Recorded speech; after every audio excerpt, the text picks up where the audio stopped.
Good morning, everybody. Welcome to our training. We have a very special guest on. Truth be told, she is freaking amazing. And I'll try to watch the accolades about April because she does everything. Yeah, your head will get really big. I want you to know that April and I worked together at Remax. When I first got into EXP, she says, I want to hear about it. I says, I can't talk to you. And she pushed me and made me tell her about the company. And now she's very important. And I'll tell you the reason why. She's on committees at SAR. She is very fluent in sales, but she also have a very thriving TC business. As a matter of fact, she's very proud of it. How many people now do you work with, April? I have about 5 that I work with. I'm just kind of selective on who I work with because I do quite a bit more than just the typical TC stuff. Yes. But I only for EXP agents. I don't go outside of the company. Yeah. Truth be told, April is my TC. She's a lot pricier than normal, but so worth it. Oh my God, guys, it's so worth it. Yes, your files will be complete in SkySlope. No worries. Yeah, if you guys really want to know, DM me and I'll tell you the reason why. But I'm very blessed and lucky to have April in my back pocket. Truth be told, she knows more about SkySlope and EXP than some of the people that are on staff at EXP. And I will only say that one time. If you get me in a courtroom, I will deny. So that being said, you came here to listen to April. I'm just going to let April go. April, we're going to talk about whatever you want to talk about. Okay. And we're going to do a little role play. Let's make sure, Chris, April is an admin so she can screen share. And if you're out there, take notes. And for some of you who are not in California, and I understand, but California is setting the bar for all these forms. So you may want to pay attention big time. And I will make note when it is just particular to California. Yeah. I want to say go ahead. One thing, Frank. I think you hit the jackpot with your VA with Chris. Oh, yeah. Not everybody has the success that you are having with Chris. So clapping hands for Chris there. Yeah. Okay, so a little bit about myself. I am a broker. I've been in the business 33 years. I had my broker's license since 2011, and I am a CAR forms trainer and a ZIP forms trainer. And I do sit on a couple of committees at SAR, Pro Standards being one, and that's where we have the hearings for ethics complaints and violations. So I keep everybody on their toes when I do TC with them. And you're an EXP agent. I'm an proud EXP agent. Yes, that was a true story Frank told everybody. I said, Frank, I'm calling you. So nothing applies to whatever agreement you had with that other company. All right. So Frank reached out to me and said there's a lot of confusion still with the buyer broker agreement. So I'm going to go ahead and share my screen, go over a couple of things. We're going to do a little bit of role playing. It is not an easy form to completely understand. It's difficult for us, for the agents. And then we have to explain this to our clients, and they're not going to understand it at all. So I think that is where the big challenge is. And we have a couple of things in the chat here. So anyway, please, if you have a question, raise your hand, speak up, do something. All right, so we're going to go ahead and I'm going to share my, no, not that. Chris, are we recording? Yes, we are recording. Okay, good. He sets the recording up quickly and then he edits it. Okay. And if everybody can see my screen, okay? Yes.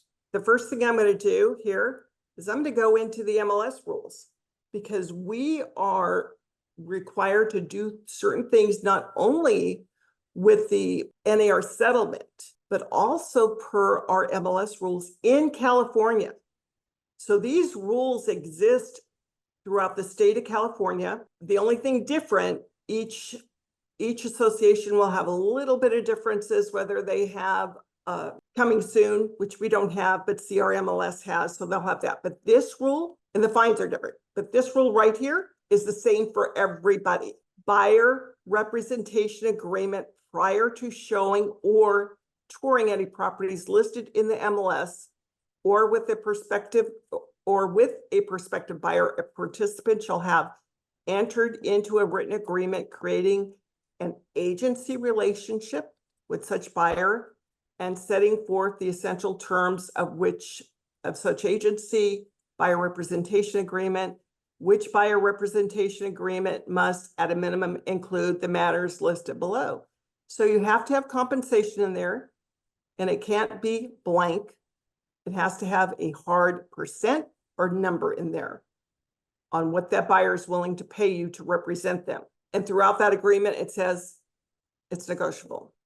If the buyer requests concessions or credits from the seller to be applied to the commission or compensation, the buyer is obligated to pay the buyer's agent the amount of such concessions or credits. So what this all says is, in a nutshell, you need to have a buyer representation agreement before you tour properties per MLS. But per the settlement agreement, you need that buyer representation agreement before you start doing activities with a buyer. And that may include sending them lists of properties to look at, doing any type of research for them. So everybody get that?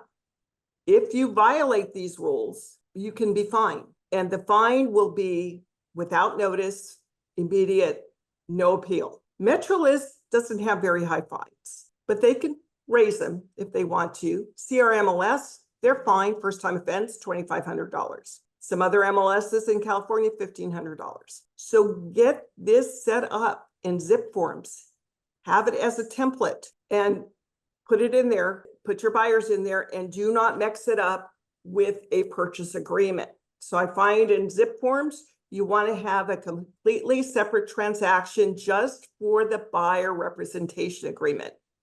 When they do purchase, you're going to do a totally separate transaction. You don't want to mix the two up. Does everybody get that? Okay, so now we're going to go look at the buyer representation agreement. Hey, let's, Yes. Freedom, I love your enthusiasm. Let's park the questions so that April can get through this, and then we'll do your question right afterwards. Okay. Thank you, sir. All right. So with the buyer representation agreement, Frank and I did one. Well, I did one for Frank, and I actually sent it to him through AuthentiSign for him to sign. Now, Frank, when you received it, did you read the email message that I sent, the custom message? And I don't know if you have access to that of what it said. I'm not that good yet, so no. Okay, so what I did, I have verbiage that I put together to explain why we needed to have this signed. And it's very, very clear verbiage. And I can look at that. You won't see it on my screen, but it says, please review the buyer representation broker compensation agreement. As a realtor, I am required to have this agreement in place before finding and showing you properties. Commissions are negotiable. In the past, sellers always paid all the commissions through their listing agent. This practice has ended with the National Association of Realtors settlement. I don't use the words NAR because nobody knows what that means. The seller agent, I should say seller's agent and buyer agent commissions must be separated. This agreement allows me to legally represent and advocate for you. I'm going to share my whole screen so you can see this and just do the whole screen. So if everybody can see this, this is what I send to them in zip forms. When we make an offer on your behalf, we will ask the sellers to pay the buyer agent commission.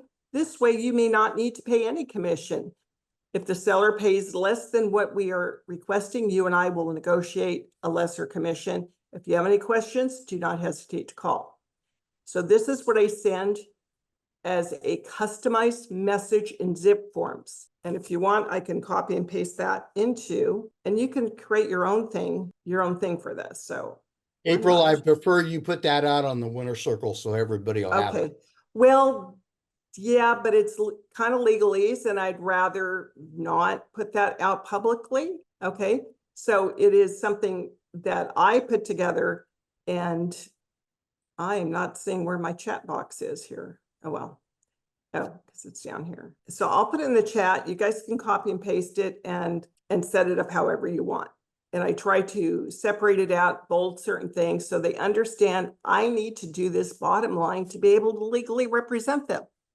That's it. That's the bottom line. You can't do it any other way. How this is going to be monitored, Metrolist or other MLSs.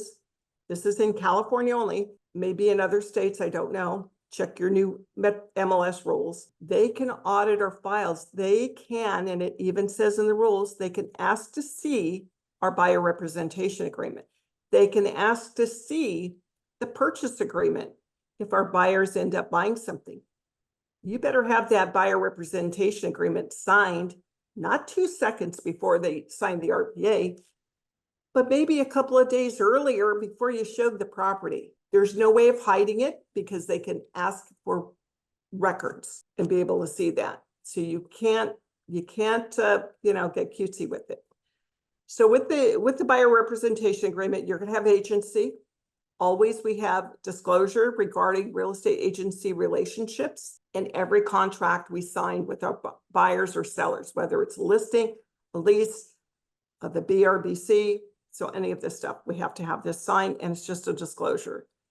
Now we're going to go into the buyer representation agreement here. And I'm going to enlarge this a little bit. So I did this for Frank, and I have a template. So it's already set up. The only thing I have to do, the date prepared, which is literally the date you're writing it up. It's not the date everybody signs, but the date you're writing it up. The representation period is 3 months, not 90 days, 3 months. This is not true in every state. In California, CAR, the California Association of Realtors, have gone to 3 months because come January 1 of this upcoming year, 2025, the California legislature is making it law that buyer representation is only good for 3 months at a time. I don't like that.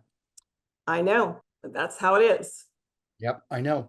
So it's 3 months or upon completion of the resulting transaction, whichever occurs first. If it exceeds 3 months, even by 1 day, it doesn't work. You don't have an agreement. Now, the only exception to this is if you're dealing with a corporation, an LLC or partnership, not a trust, some sort of corporation or partnership, a legal entity. So the default is non-exclusive, and I have mine in my template marked exclusive. And the reason being, if you have a non-exclusive, your buyers are only liable for commissions on properties you have shown them. They can go out and sign something else with someone else for other properties. Now, this is default is single family residence, condominiums, manufactured homes, or if checked, any of these other things. April, I'm not seeing it on my screen. You're not seeing this on my screen, so why are you not seeing it? Does everybody see this on their screen? I see it. I'm Clara, and I see my screen. I see it. So you need to maybe close your gallery down, change how you're looking at it. Got it. Okay, good. You need to put a location in here, counties, possibly cities. I would not put cities, but I would put counties in there. And in our area, it could be 2 or 3 counties you're looking at. And then you can put additional description, and you can also put in additional buyer preferences and priorities. You don't want it to be too vague because it's not enforceable, nor do you want it to be too, because if they purchase outside of those parameters, this agreement may not apply. And then properties excluded from representation. So if they have looked at other properties with another agent, and maybe they have a non-exclusive agreement, you can exclude those properties. How do you find out if they've been looking at properties with other agents? You just ask them. You don't ask, did they sign a buyer representation agreement? They don't know what that is. Just say, hey, have you been looking at properties with other agents? Did you sign anything? Can we see a copy? Then you look at it and see what it is. So here's your amount of compensation. Now, hopefully we're all EXP agents in here. Otherwise, I would have put X percent in here. So we want to be careful about posting this anywhere. So Chris, when you do this, if you can black out the commission in here. So don't put this online without blacking out this commission. Can you do that? Yeah. Hopefully you can. Why not, Okay. April? We all working for Because commission. here's the gist of the settlement, the lawsuit. Agents from different companies talking about set commission amounts. That is an antitrust violation. We're talking EXP agents here. We can talk about percentages, but we cannot do it and then post it for all these other companies to see. It's an antitrust violation. So anyway, let's move on. Continued right to payment. So after cancellation. So with the non-exclusive agreement, they can cancel at any time. Your buyer can cancel at any time. With a exclusive agreement, they can cancel, but it's a 30-day cancellation notice. If you've shown them properties, and please keep a list of all the properties you have shown your buyers, then the continuation period shall be, and it could be whatever you want to put in here, 90 days. It could be more than the 3 months. So if they go and buy those properties without you, they could owe you another commission. So that's what you want to be able to say to them is, I don't want to obligate you to more than one commission. And that's how you'll get them to tell you the truth if they've signed anything with anybody else. Have you looked at other properties with other agents? Did you sign anything? And they say no. Great, because I don't want you to be obligated to pay more than one commission. And then they'll think, well, maybe I did sign something. So it's eliciting certain responses. So here's your cancellation rights and notices right here, not exclusive upon receipt, or you can put in so many days, exclusive, effective 30 days after receipt. That is the default in there. Time to deliver buyer personal financial information within 5 days. So that is the default. They have to tell you, can they buy, how are they going to buy the house? Do they have down payment? Do they need down payment assistance? Do they have a lender? Do they have money? Is it coming from a sale of another house? How much money do they have? And you could also have them fill out the CAR form, the financial form. And then other financial consideration, buyer does not have sufficient funds to pay the broker. And that's fine. You need to know that up front, so that you can ask that seller each time to pay whatever that commission is. So you have the broker compensation advisory. This is the greatest form ever. Everybody should be reading it and understanding it. Everybody should be reading this whole thing, but please read the compensation advisory and understand what it says. So you're going to see this all over the place. The amount of commission is not fixed by law. Broker's right to compensation. So this agreement is pretty solid. They owe you a commission. And the only time they're not going to owe you a commission or a smaller amount than what's in here is if the seller is paying part of that commission. So I'm not going to go through all the details of this because we don't have 3 hours, but here's broker involvement. This is so important right here because we talked about it's not just showing the property. It is, but it's also other things. You can show them virtually. You can show up at the property, take a videotape and show it to them. You can send them a virtual tour, but broker submitted a seller signed written offer from the buyer to acquire lease. So that's activity. Broker performed a market analysis to the property or reviewed property specific documents and disclosures. How many times have we gone into a listing and they've had attached documents or links to disclosures that we have downloaded, looked at, sent them to the buyer? That's activity. We should have the buyer broker signed. The property was introduced to the buyer by the broker or one for which the broker acted on buyer's behalf. So I'm going to go ahead and let these people ask a couple of questions. So go ahead, Clara. No question, just it's very, very beautiful form. I'm very happy Okay, with good, good. All right, now let's go ahead. Question. No, Freedom had a question. Okay, go ahead.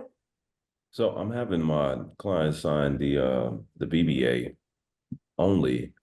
Am I supposed to be having them sign the BRA as well? So this is called the BRBC. the whole form is the BRBC. So it's a buyer representation broker compensation agreement. This is the one that allows you to represent them on any property you're showing them. So you're this is, allowed this, you've combined both and have your clients filling out this so one. what other document are you talking about? Well, I don't have them sign like the property per property showing thing. I don't have them filling out that. They're only signing the buyer broker rep, the buyer. Okay, so are you in California? I'm in Oklahoma. Oklahoma, okay. So check with your association. All This right. is part of the settlement. You have to have a buyer representation agreement signed. So whatever you have with your association in your zip forms, if you have zip forms, I don't know what you have there, but you do have to have a buyer representation agreement signed before you take them out. It's part of the settlement. The settlement is nationwide. All right. So this is the practice that had to change August 17th. Diona? Yeah, Freedom, you only have to do the buyer's broker's representation. That's the only one that we're doing in Oklahoma. Okay. All Okay, right. but it must be done before you take them out. Yes. Okay, so broker's right to compensation, it's in here. You have another question, Diona? No? Okay. All right, non-exclusive, compensation is payable only if there was a broker involvement in the property. Exclusive, it's checked and initialed, paragraph 15. Broker is entitled to compensation if buyer acquires property during the representation period or any extension with or without broker involvement. How many times have you been working with a buyer and they go out and buy a house at an open house without you? It's happened to me. I'm sure it's happened to a lot of people. This will ensure that you get paid no matter what they do. But I think it's important to have that conversation with your buyers, understand this form, do a Zoom session with them, meet them in person, go over this form. You only need to go over it once with them. They will understand it. It's setting that expectation of what you're going to do for them, what's expected of you, and what's expected of them. Michael, go ahead and ask your question to April. Yeah, go ahead. Yeah, April, I was wondering, just it struck when you spoke in the beginning about the MLS rules and compared to the settlement and how you said that the settlement is, per the settlement, it's the agreement before activities, we need to have one of these filled out. And Absolutely. so I said, okay, so now we have our CRMs and we have all these clients that we've been sending and having a drip and everything. How does that affect those? So you're sending them a newsletter, correct? Are you sending them a list of properties? A newsletter, list of properties? Okay, so are they actively shopping for houses? Some are, some are not. Some of them are just, they should, hey, here's a list of properties in the area just to keep you, Yeah, you see, that's not buyer activity. If they are an actual buyer and you're sending them lists, yes, you must get this signed with all of your active buyers. So active buyers, okay. Yes, active buyers. They're actively looking. You're showing them, you're sending them stuff out. Yeah, you may have them on your drip campaigns, newsletters, that sort of thing. But if they are actively looking for a property and you're representing them, you need to have it signed. Right. Because it says it right up here under what circumstances what broker involvement is. So it's all right in here. That's a great question, Michael. I learned something new just now. Yeah. Continuation of the right to compensation. So this goes on to explain every little paragraph up in the grid. So if you see here, G1, paragraph 9B explains it. Paragraph 9B explains it. Paragraph 5 explains it. So these are all the things. So when you're doing the grid, read these things so you can explain it to your buyers. Timing of compensation. So it's pretty much at closing. It's going to be at closing.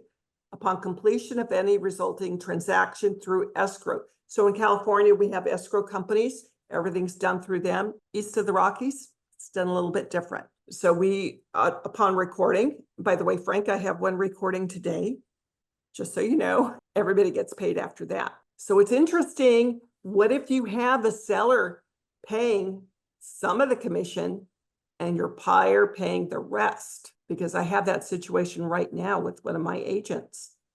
So I've put in to Sky Slope the full amount of compensation going to EXP for buyer representation.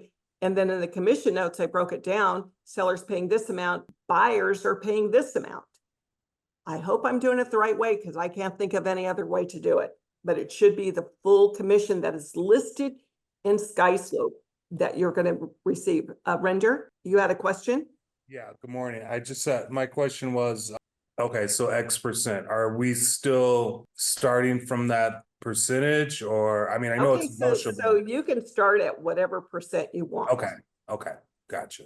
And here's the thing, you can modify that percent anytime you want. You mean after it's signed?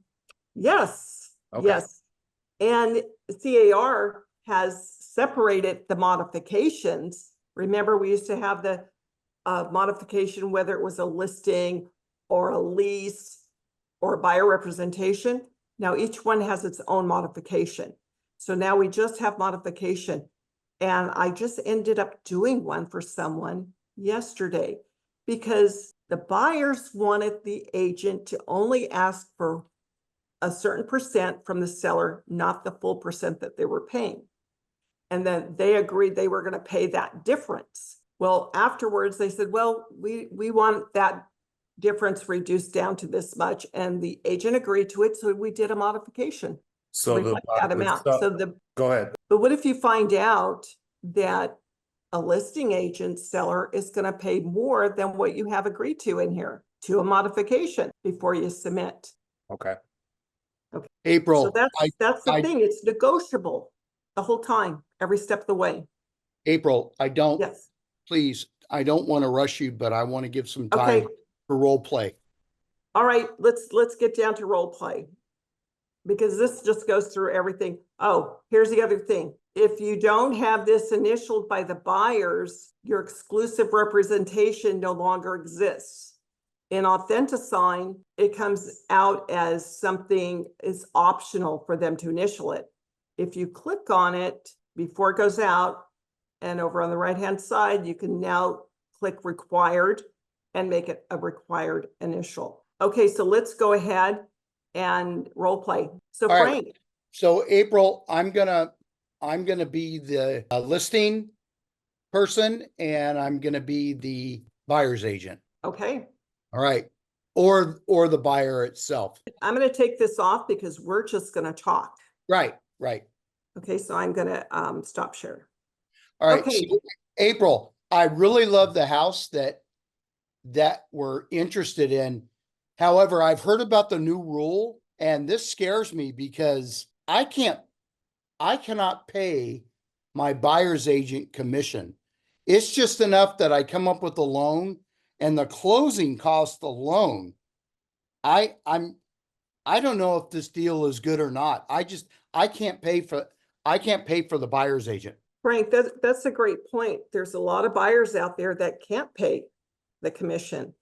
We do have to have a buyer's agreement and we do need a commission in there. And we're going to ask the seller to pay for it on your behalf. What if he says no? If he says no, then you won't be able to purchase that property with representation. Okay, so I know that you're very good at what you do. Do we have options? So our option is to, maybe we increase the price of the house to cover that commission. Is it going to appraise? Well, let me do a CMA. Let me look at the recent sales in the area. I'm going to look at that real quick. And I'm also going to check and see if there are other buyers who are putting in offers on this house. So I've done my research and yes, it will appraise. I think it could appraise up to this amount. It's more than enough to cover. And inventory has climbed so much recently. It's up 44% in our area from a year ago. True fact, by the way, everybody, that there are no other offers on this property and it's been on the market a little bit. So let's ask and see what happens. And I just spoke to the agent and they said, submit our offer. Well, all agents say that, April. Absolutely. But they've been on the market 30 days. I think the seller may be open to paying the commission. Yeah, my wife really likes this house and I don't want to give her false hope. Let's see what they say. So in our agreement, I'm going to put X%. I understand that you cannot pay any commission, and you're going to check this box that you cannot pay any commission. You don't have the funds for it. So if we don't get the funds for it, then, or we get less than what we're asking for, you and I are going to do a modification and reflect that lesser amount. Well, that sounds all good in theory, but I guess we don't know until, Let's try it, because you do want your own representation. yes. You need me to negotiate and advocate for you and to help you with your inspections and all of that, because there may be an opportunity during this escrow period to ask for additional money for you. So let's go ahead and put our offer in and see what happens. So Frank, the seller came back and they're only willing to pay X amount. So before we sign that, let's do a modification to our agreement to reflect that amount. Are you okay with that? Yeah, what's in it for me? Well, you won't have to pay any commission out of pocket. I'm going to accept what the seller is paying. Okay, And now, we're going to do that modification before you sign a counter offer, so that there's no way that you are on the hook for any of that commission. okay, so let's reverse it. Okay. And you're at my house and I'm the lister. You're the seller. I'm the seller. So I come to you, go Go ahead. ahead. Hey, April, I've heard of this new rule, August 17th, where I don't have to pay the buyer's agent commission. Is that true? Well, Frank, yes, we are all under this new settlement. So it's the National Association of Realtors settlement. And what they've done and required us to do is separate out commissions. So when we sign our agreement today, we're only signing for the listings for me to represent you. Now, buyers may come with their agents and they're going to ask for you to pay either concessions to the buyer or to pay their agent's commission. So it's going to work similar to how it was in the past, but the commission can no longer just flow through the listing agent. So there's no more broker cooperation where that total commission flows through me and then out to the other agent. So you and I have our exclusive agreement that you will pay me this commission amount at close of escrow. And then the other part is open to negotiation. It never was before. Okay, so I'm just going to be real with you. Go ahead. For people that are offended with language. I'm not paying shit to the other side. I'm just worried about me and my wife and what we're going to net. So if I can get away with this, I'm not paying anybody. Okay, Frank. So if an agent makes us an offer and they increase the price to cover their commission, how would you feel about that? Well, is it going to praise it that amount? Because if we get an offer of 512, Possibly. if it's only worth $499, I'm not making up the difference. Nope, but it is an opportunity. And let me tell you about appraisers. You can have 3 different appraisers come in with 3 different values. So it's always a range of values. So it may or may not appraise. And if it doesn't appraise, then that becomes open for negotiation right then and there. You're not forced to sell it at less than what you have agreed to. All right, so let me break this. Here's the other situation. What if we're on the market for 30 days? Would you then be open to paying buyer commission? If it's on for 30 days, you didn't price it right. Your house is in the price range either for investors or first-time home buyers. And first-time home buyers don't really have a lot of money to pay commissions. And investors, they're not going to pay the full price. You saw the offers we had previously, or when it was previously listed, that were lowball offers from investors. What is it you need to do? Why are you selling? And what's important to you in this transaction? Because my wife wants to move. I'll tell you what, April, I'm going to make it real simple for you. You get me $500,000 for my home after doing the calculations. And then if it's over, then the buyer's agent could do whatever, but I'm not paying for that. So you want to net 500,000, is that correct? That is correct, because my house is paid for.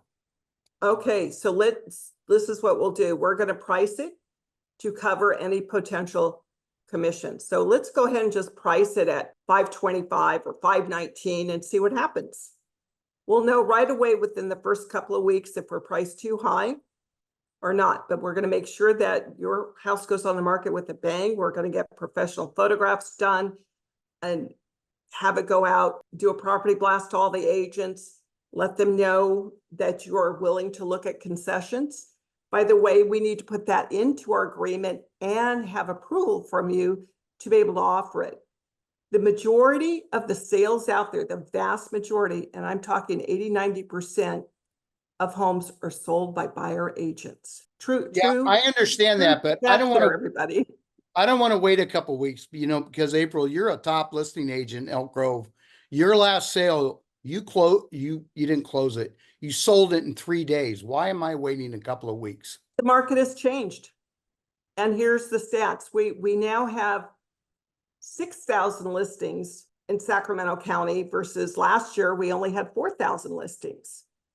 So we have a whole lot more competition and things are taking longer. So let's look at the stats here. And I know nobody likes to look at stats, but it's taking 14 to 30 days to get a house under contract. That is reality.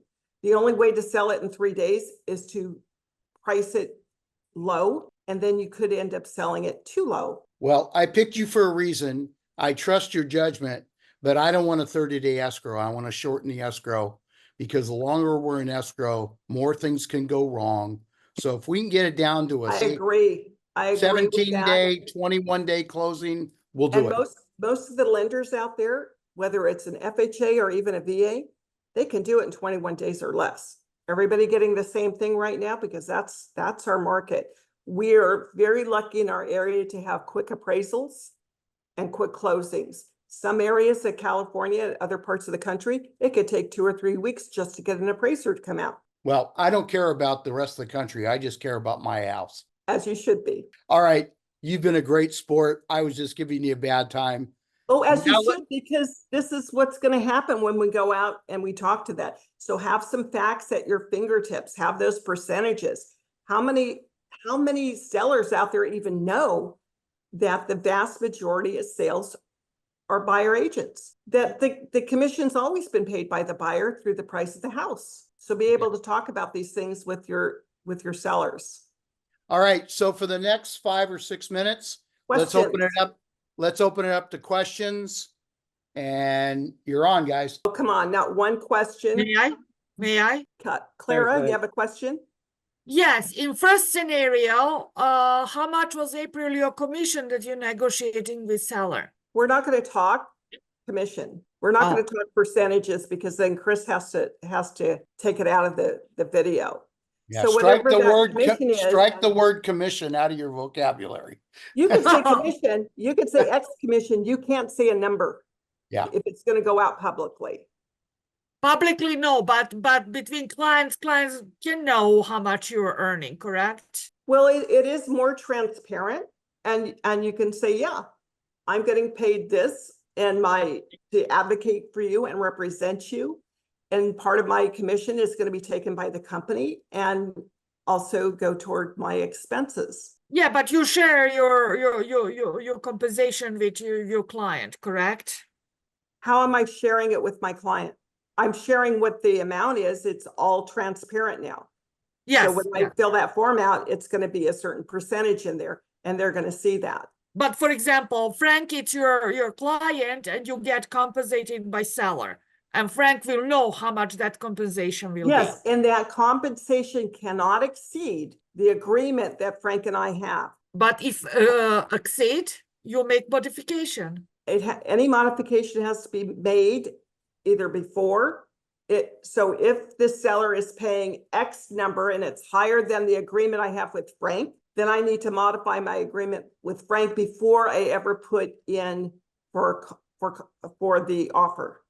So of course. Before. Now, if seller is paying less than the agreed amount with Frank, Frank is either going to pay the difference, or if he cannot, I'm going to do a modification afterwards that says it's going to be this amount, and that's it.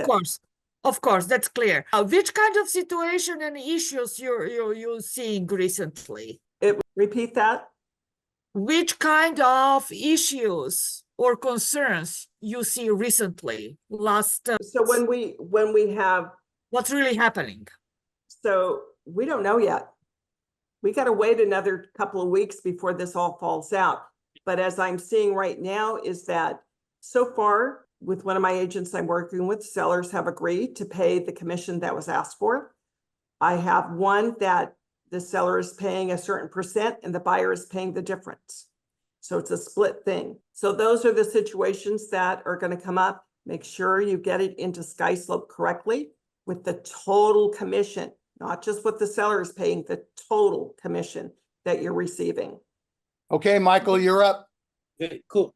Couple quick things. One, I noticed, or I had heard before, we can modify the terms of the agreement for there, but I was told that we can only modify it down. We cannot modify it up. Is that incorrect? No, As who far as said that to you? I believe it was Justin in the broker room. So I don't But know. it may have been, I don't know why that would be because commissions are negotiable. okay, It can be so it can be modified down after you're in contract.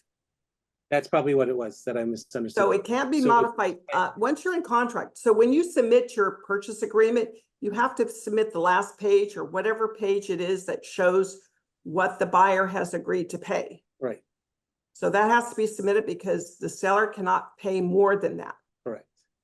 Okay, so, okay, that makes sense then. And You then, can also have other- the buyer do a new agreement, totally new agreement too. right, but once you're in counters, you have to kind of be, you're stuck with what you Well, first started with. Again, if the seller counters and says, I'm only gonna pay B%, I'm not paying your X%, I'm gonna pay B%. And if the buyer doesn't have the money, I'm gonna say, okay, buyer, let's modify this downward to B%. And we don't have to worry about that. Or they can only afford to pay the extra C%. So we're gonna modify it so it reflects that amount. So that's where your negotiation comes in with your buyer once you receive a counter offer. Does anybody else have a question? Yeah, I had a question. In the role play scenario where you say, we'll try to raise the selling price to cover the buyer's broker's commission. I mean, is that a pretty big assumption that the buyer can qualify? That's gonna be a conversation to have with your buyer, that you have to say, hey, not every seller is going to agree to pay the commission. And if you're not able to, then in some situations, we may need to offer a higher price. Or we're in a situation, especially if rates go down, everybody, the market's gonna heat up and we're gonna be back in multiple offer situation. Then the buyer has to be very competitive. And that could mean that the buyer's gonna have to pay part of that commission and maybe ask the seller to pay part of the commission and come up in price, not just to cover that, but to be competitive with other offers that are coming in. Seems So like just it a could be number of ways to do it. Very complicated. Yeah, because I'd say what if they can't qualify? I mean, Well, of course, you're gonna have them qualified.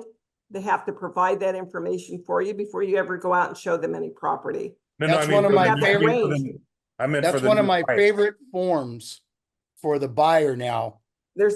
We in California have a buyer financial information form that they fill out, that we can have them fill out. I love Yeah. that. And it's a great little form. Yeah. We haven't had to use it yet in our situation because the buyers have been qualified by a lender. So we already know, hey, they're qualified to buy $400,000. Are we going to show them every listing at 400? No, we're going to show them a range from 350 to 400 because again, our market is different. Every market is local. And sometimes we are in a very competitive situation here in our area. Any last questions? I need to wrap this up. April's very busy. I have April, I'm an agent here in California. Regarding the modification of commissions, is there a specific form that we are? Yes, the modification, it's the buyer representation modification. It has its own form. Okay, great. Thank you. So have do a that. We just did it for one of my agents. Again, buyers didn't want to pay the full difference. So we brought it down to what they were willing to pay and it's worked out fine. April, can you put your email address in the chat? Yes. And Yes, I can. guys, this is why April is my TC. Oh, the I, other thing is I am doing a class for those who are local at, SAR. yeah, hold on here, I'm typing. Claudia. I have to make sure I have my thing typed correctly.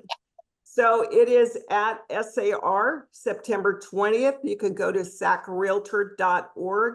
It's on the calendar there. It is free.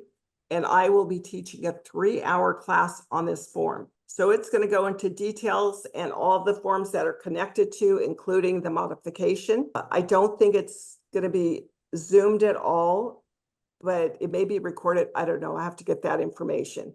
But again, September 20th, 9 to 12 at Sacramento Association of Realtors on Howe Avenue. Right. So April- please sign up. I need some friendly faces there.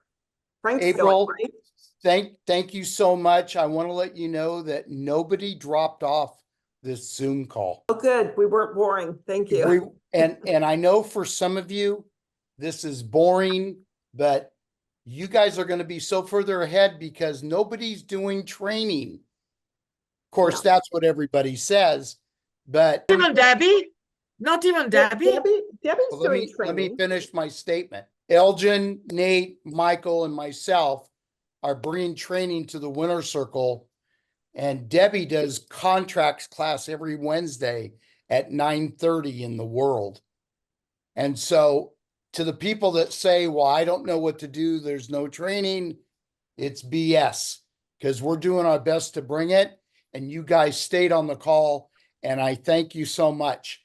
I want to tell you, go ahead. Would you drop your phone number? My phone number here. Sorry, Frank.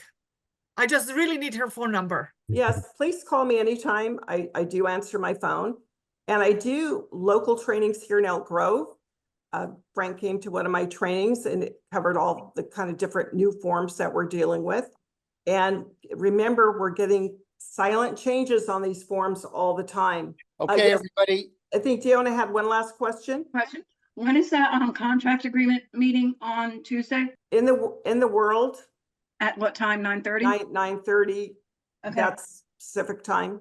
Pacific With time? Debbie. Now, when I do my class on the BRBC, it is a deep dive. It goes into detail, best practices, all of that. So I do a little bit differently, but similar to what When is yours? does. April? Well, mine is going to be September 20th at SAR as a forms trainer. So I will be not discussing commissions. I have a special Zoom, not Zoom, but excuse me, zip forms thing I go into as a car trainer and do it that way. Can you Okay, send me everybody, I want to let you know that we will not have a call next Monday because next Monday is Labor Day. Yes, So it is. we're taking the day off, and we'll see you in 2 weeks with either an exciting speaker or more training. It just depends how the schedule falls. Everybody have a great time this week. Go get them. Let us know what you think of the Winter Circle class today with April, and we'll see you soon. Bye-bye. Thank Bye. you. Bye. Bye.